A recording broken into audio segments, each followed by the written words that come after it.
Magandang araw po sa ating lahat. Pag-aaralan po natin ngayon ay ang ikaapat na wika ng ating Panginoong Hesus. Ang title po niya is, Bakit Diyos ko, bakit mo ako pinabayaan? Kukunin po natin ang ating teksto sa Mateo chapter 27, verse 45 and 46. Mula sa tanghaling tapat hanggang sa ikatlo ng hapon ay nagdilim sa buong lupain. Amen po. Na mag-aalas 3 na ng hapon, sumigaw si Jesus, Eli, Eli, lema sabachthani, na ang ibig sabihin, Diyos ko, bakit mo ako pinabayaan? Paliwanag po.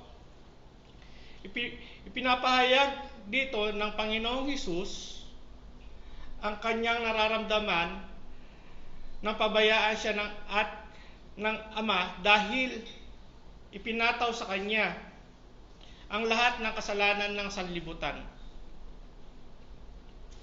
At dahil dito, kinakailangan ng Diyos Ama ni Jesus habang pinagdurusahan ni Jesus ang bigat ng ating kasalanan, nakaranas siya ng pagkahiwalay sa Diyos sa unang pagkakataon sa walang hanggan. Amen po.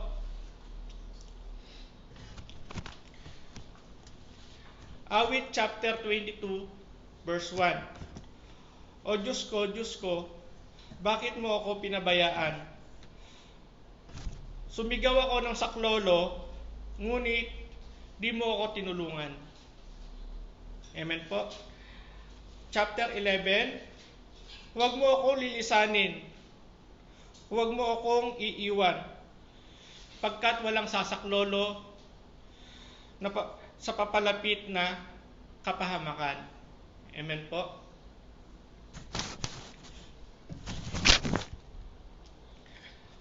Tandaan nating mga tao, noong nagkatawang tao ang Panginoong Hesus, siya'y nabuhay bilang tao, hindi isang Diyos.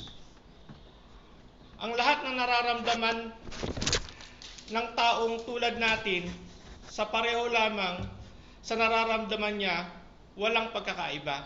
Ibig sabihin po dito, yung nararamdaman nating pisikal, ay yun rin po ang nararamdaman ng ating Panginoon nung siya'y ine-execute.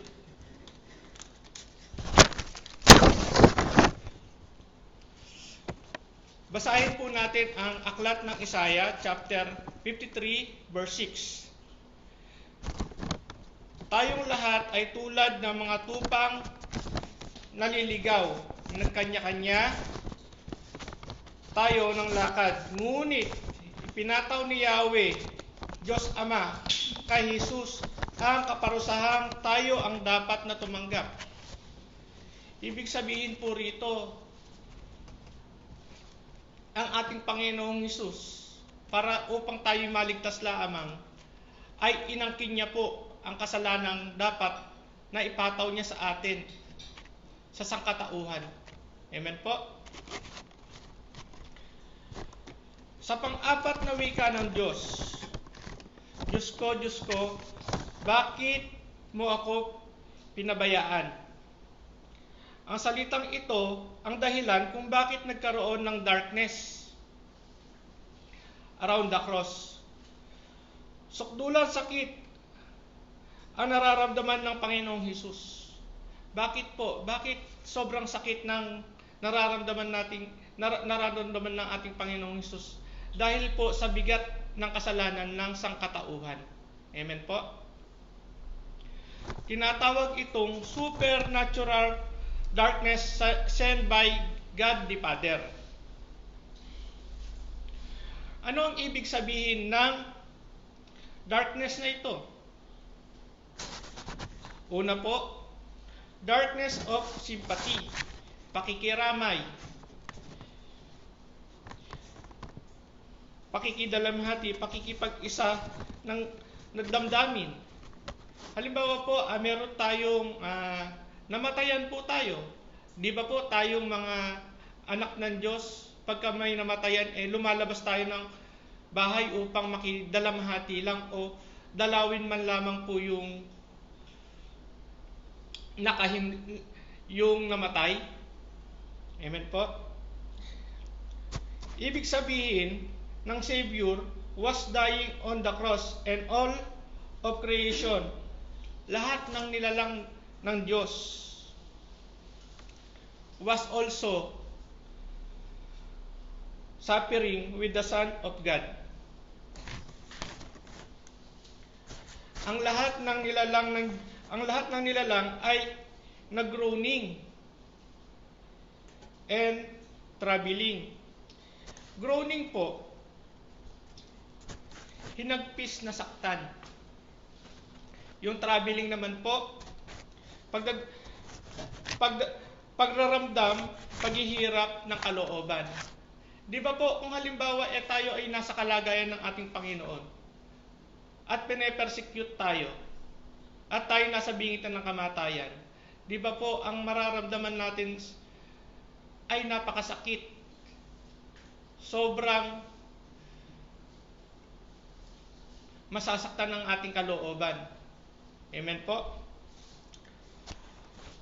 All of creation was sympathizing with the Creator. So, nung si Jesus po ay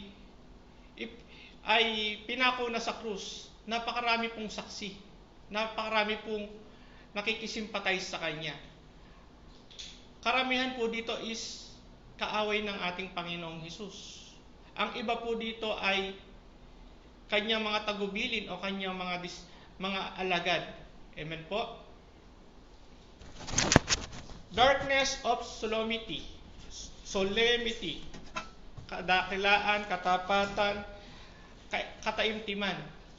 Every time po na tayo nagdarasal, nararamdaman po natin to kung tayo'y nananalig ng tunay sa ating Panginoon. Amen po? Ang walang kasalanan ay namatay para sa kasalanan ng sangkatauhan. Yun po yung pagtubos sa atin ng ating mahal na Panginoong Hesus. Darkness of secrecy, condition of being secret or being kept secret. Sikretong lihim. Jesus carried on that transaction with God alone. Sikretong daladala niya ay ang transaction na maging manunubos ng sanlibutan. Ito po yung transaction natin sa ating God the Father. Amen po? Jesus was carrying on an internal transaction with God the Father. Jesus finished the work that He came to do to save the world. Pumarito po ang ating Panginoon upang tayo po'y Kanyang iligtas sa pamamagitan ng pakikipag-ugnayan niya sa ating Diyos Ama. Naparito po ang ating Panginoon upang tayo po'y tubusin sa makamundong kasalanan ng sanlibutan. Amen po? Basahin po natin ang John chapter 17 verse 4. Natapos ko na ang ipinapagawa mo sa akin, Ama sa langit. Ibig sabihin po na naparito ang ating Panginoon upang sundin yung kalooban ng Diyos Ama sa langit at matapos ang kanyang pagtubos sa atin. Amen po? There is greater mystery, the loneliness on the cross. Biglang nakadama si Jesus ng matinding lungkot sa huling 3 oras niya dito sa mundo. Ibig sabihin po, kung ang ating Panginoon ay nakaramdam ng sobrang lungkot, paano na lamang po tayo na ordinaryong tao? Kung tayo nasa bingit ng kamatayan, di ba po? Kung tayo ordinaryong tao, hindi po natin kakayanin ang lahat ng pasakit na pinagdaanan ng ating mahal na Panginoong Hesukristo sa krus. Amen po? Nagpunta si Jesus sa upper room para makita at makasama ang 12 disipulo. Pero si Judas ay umalis, kaya 11 na lamang po na lang ang nakasama, bali 3 lang ang sumama sa kanya, at ang mga ito'y natulog lamang sa kanya, at ang mga ito'y natulog lamang. Ang ibang mga disipulo ay iniwan siya at nag-alisan na. Ibig sabihin po, instead na damayan natin ang Panginoong Hesukristo, siya po'y tinulugan lamang ng ibang disipulo niya. Kaya po, ganun na lamang kung gaano ka sakit ang pinagdaraanan ng ating mahal na Panginoong Hesukristo. They all forsook him and fled. Jesus was left alone. Iniwan po siyang nag-iisa. Wala po siyang kasama dito kung hindi ang ating God the Father. Amen po? Maaari nga pong sa katawang lupa natin, iwan tayo ng ating mga partner.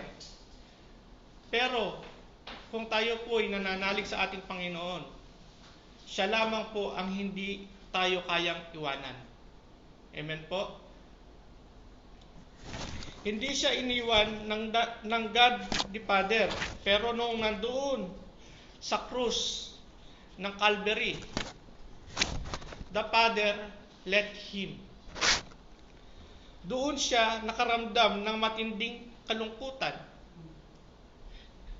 Kahit sino naman po, kung halimbawa ang magulang mo bigla ang iwan, ano po ang mararamdaman mo? Kaparehas po natin ang Panginoon. Makakaramdam po tayo ng matinding kalungkutan. Amen po?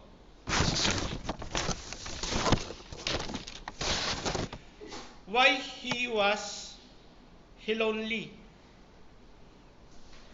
Why was he forsaken of the Father? Sin separate man from God. Sin separate man from man. Sin separate a man from himself. Ang conclusion po natin dito, after the cross, God has never forsaken us. Natapos po ang kamatayan ng ating mahal na Panginoon. After po neto, nagkaroon po ng walang hanggan tipan sa ating Panginoon. Never niya na po tayong iniwan. Sapagkat ang kasalanan nating mga tao ay inako na ng ating Panginoon. So dito lamang po, pagka tayo gumawa ng kamalian, wag na po nating ulit-ulitin upang ang ating Panginoong Hesukristo ay hindi na paulit-ulit pang masaktan. Amen po? Basahin po natin ang Aklat ng Gawa, chapter 17, verse 28. Sapagkat nakasalalay sa Kanya ang ating buhay, pagkilos at pagkatao. Tayo nga'y mga anak niya. Amen po. Nagmula po nung tayo'y naging anak na ng ating Panginoong Hesukristo, hindi niya po tayo pinabayaan. Bagkus po, ang gusto lamang ng ating mahal na Panginoong Hesukristo ay matuto tayong manalangin, humingi sa Kanya kung ano po yung mga hinihingi natin na kapalit ng Kanyang paghihirap. Ang pwede lamang po natin isukli sa paghihirap natin ng ating mahal na Panginoon ay suklian po natin siya ng ating pagiging tapat sa Kanya. Amen po.